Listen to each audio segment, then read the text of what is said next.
अब BA, BCom, BSc और MA, MCom करें विश्व की सबसे बड़ी यूनिवर्सिटी इग्नू से। सॉल्ड असाइनमेंट और गाइड बुक्स प्राप्त करें। संपर्क करें Mahakal computers, DAV college gate के सामने, सिवान। थायराइड, शुगर और मोटापे से हैं परेशान तो मेट्रो हॉस्पिटल सिवान है एक बेहतर समाधान। डॉक्टर MS अहमद अंतर्राष्ट्रीय कुशलताओं के साथ दे रहे हैं सेवाएं। संपर्क करें centre point, Chakiya Bindusar road, Siwan. नमस्कार, मैं फहीम खान और आप देख रहे हैं न्यूज़ इंडिया तक। जिस तरह से NTPC के छात्र लगातार प्रदर्शन कर रहे हैं और हालांकि प्रदर्शन के बाद उन्हें आश्वासन के तौर पे यही मिल रहा है कि पुलिस की लाठियां गिर रही हैं और पुलिस के जो है कि फाइट और मुक्के से जो छात्र हैं वो पीटे जा रहे हैं। पटना की बात करें, राजधानी पटना के राजेंद्र नगर टर्मिनल पे छात्रों ने जो है कि ट्रेन का परिचालन बंद किया था, प्रदर्शन कर रहे थे, जिसके बाद देर रात जब हुई तो पुलिस के द्वारा बच्चों को पीटा गया। वहां से बच्चे हट तो गए, लेकिन उसके दूसरे ही दिन राजधानी पटना के भिकना पहाड़ी में बच्चे प्रदर्शन कर रहे थे। हालांकि पुलिस प्रशासन की बल मौजूद थी और प्रशासन जो आंदोलनकारी थे उन्हें आगे नहीं जाने दी, जिसके बाद पुलिस और छात्रों के बीच पत्थरबाजी भी हुई। कई जो छात्र हैं वो घायल हुए, पुलिसकर्मी घायल हुए, जिसके बाद जो है कि पटना में 144 धारा 144 भी लगाया गया था और कई तरह की तस्वीरें निकल के आई। इस तरह से लग रहा था कि वो छात्र नहीं, वो ऐसे लग रहा था कि वो आतंकवादी हैं। इस तरह से उनके ऊपर पुलिस की लाठियां गिर रही थी, आंसू गैस के गोले छोड़े जा रहे थे। हालांकि आपको ये भी बताते चले कि खान सर जो है बड़ा चर्चित चेहरा है। ऑनलाइन क्लासेस को लेकर के खान सर के ऊपर भी FIR की गई है, जिसके बाद उनका फ़ोन ऑफ बताया जा रहा है। इस तरह मिली जानकारी के अनुसार वो मीडिया के सामने अब नहीं आ रहे। कई तरह के सवाल उठ रहे हैं। हालांकि जिस तरह से छात्रों के ऊपर लाठियां गिर रही हैं, छात्रों के ऊपर आंसू गैस छोड़े जा रहे हैं, वहीं एक वीडियो जो कि यूपी से आया, जहां पुलिस जो कि दरवाज़ा तोड़ करके, हॉस्टल के दरवाज़ा को तोड़ करके बच्चों को बाहर निकाल करके और बुरी तरीके से पिटाई कर रहे थे, उस पर भी ज़रा सा चर्चा करेंगे। सिवान के वरिष्ठ पत्रकार अभिषेक सर हैं हमारे साथ, इनसे थोड़ी सी बातचीत करेंगे। लेकिन उससे पहले आपको ये भी बताएं कि जो छात्र लगातार देश की संपत्ति को जला रहे हैं, ये नहीं करना चाहिए, क्योंकि वो संपत्ति आपकी है। इस पर हमारी रिक्वेस्ट रहेगी, अपील रहेगी कि छात्र जो है वो इस तरह का कदम नहीं उठाए। हालांकि इन तमाम मुद्दों पे जरा सा निचोड़ के साथ हमारे साथ अभिषेक सर हैं, इनसे थोड़ा सा बातचीत करते हैं। सबसे पहले तो सर आपका बहुत बहुत स्वागत है। धन्यवाद। और मैं आपके चैनल के दर्शकों को भी धन्यवाद दूंगा और उनका आभार प्रकट करूंगा कि जो मुझे देख सुन रहे हैं। जो मुद्दा आपने उठाया है, जो बातें आप कर रहे हैं, वास्तव में ये आज के परिप्रेक्ष्य में बहुत ही चिंताजनक बात है। ये हम बताऊं कि हमारे देश में लोकतंत्र है। अभी कल ही हम लोगों ने 73वां गणतंत्र दिवस भी मनाया है। तो जिस देश में लोकतंत्र रहता है, गणतंत्र रहता है, गणतंत्र वाले देश में, राज्य में प्रदर्शन करना, अपनी बातों को सरकार के समक्ष मनवाने के लिए एक सशक्त माध्यम माना जाता है। और यह परंपरा आज से नहीं, बहुत पहले से चली आ रही है। जब हमारा देश, खासकर हमारा देश जब गुलाम था, उस समय भी हम धरना और प्रदर्शन के माध्यम से ही अपनी बात अंग्रेज़ों के सामने रखते थे और उनसे मनवाए भी। तो लोकतंत्र में अपनी बातों को मनवाने का, अपनी बात रखने का, अपनी मांग रखने का एक बहुत ही सार्थक तरीका है कि हम धरना करें, प्रदर्शन करें। लेकिन बीते दिनों जैसा जो NTPC के छात्रों द्वारा, आपने कहा अभ्यर्थियों द्वारा जो देखा जा रहा है, उग्र प्रदर्शन, सरकारी संपत्तियों को हरास करना, उन्हें नुकसान पहुंचाना, रेलवे पे जाकर ट्रेनों को रोकना, तो मैं ये पहले कहूँगा कि ये जो भी कुछ हो रहा है, प्रदर्शन करें, अपनी बातों को मनवाने के लिए ये आप जायज़ है, प्रदर्शन करें, लेकिन इस तरह उग्र प्रदर्शन न करें, सरकारी संपत्तियों को नुकसान नहीं पहुंचाए। यह कहीं से भी जायज़ नहीं है कि अपनी बात मनवाने के लिए सरकारी संपत्ति, जो राष्ट्र की धरोहर है, राष्ट्र की संपत्ति है और वो आपकी ही संपत्ति है, उसे आप नुकसान पहुँचाएँ, उसे नष्ट करें। रही बात प्रदर्शन की, तो मैं ये भी कहूँगा कि देखिए, आज जो देश में हालात बनते जा रहे हैं, बेरोजगारी बढ़ते जा रही है, नौकरियां नहीं मिल रही हैं और वर्तमान में 2 सालों से तो हम लोग कोविड की मार झेल रहे हैं।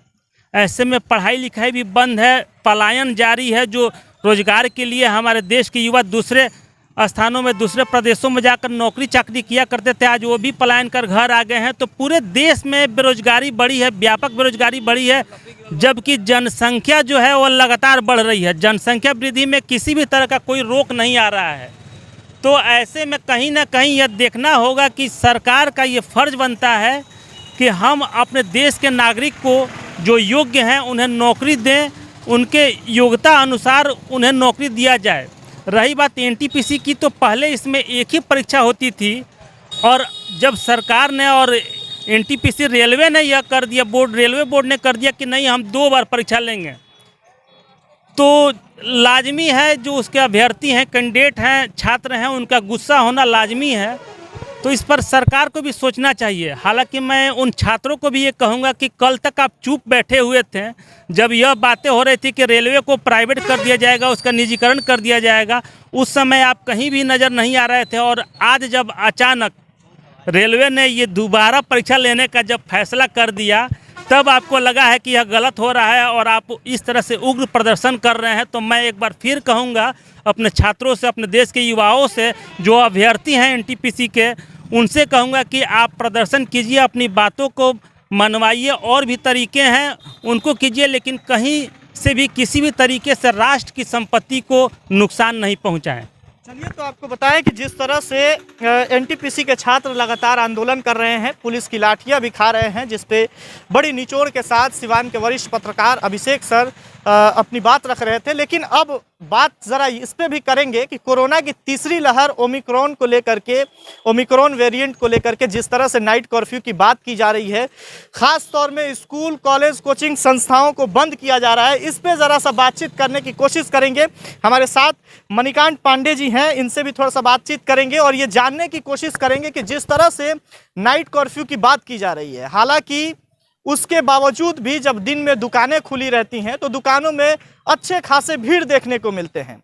और सरकार हमेशा जब भी कोरोना की लहर आ रही है तो सबसे पहले कोचिंग संस्थान, स्कूल, यूनिवर्सिटीज यानी एजुकेशन सेंटर जो है उसको बंद करने की बात की जाती है और बंद किया जाता है, जिससे एग्ज़ाम जो है, ऐसे भी ये बिहार है, कहते हुए बड़ा गर्व होता है कि हम बिहार से हैं, जहाँ ग्रेजुएशन भी 5 साल में जेपी यूनिवर्सिटी से बच्चों का पूरा होता है। उस राज्य में ये स्थिति है कि लॉकडाउन तो नाइट कर्फ्यू लगता है कभी, और सबसे ज़्यादा फोकस अगर किया जाता है तो वो है एजुकेशन सेंटर, सबसे पहले उसको बंद किया जाता है, जिससे पढ़ाई जो है कि अब बर्बाद होने के कगार पे आ चुका है। इसको लेकर क्या कुछ कहेंगे? जिस तरह से नाइट कर्फ्यू की बात की जा रही है, कोरोना केसेस घटेंगे, लेकिन सबसे पहले कोचिंग संस्थान या फिर स्कूल, कॉलेज, ये सब बंद करने की जो बात की जा रही है, बंद किया गया है, जिससे ख़ास तौर में प्राइवेट शिक्षक जो हैं, प्राइवेट स्कूल में पढ़ाने वाले या अपने कोचिंग पढ़ाने, उनकी ज़िंदगी जरा अजीब तरह से अब बीत रही है। इसको लेकर क्या कहें?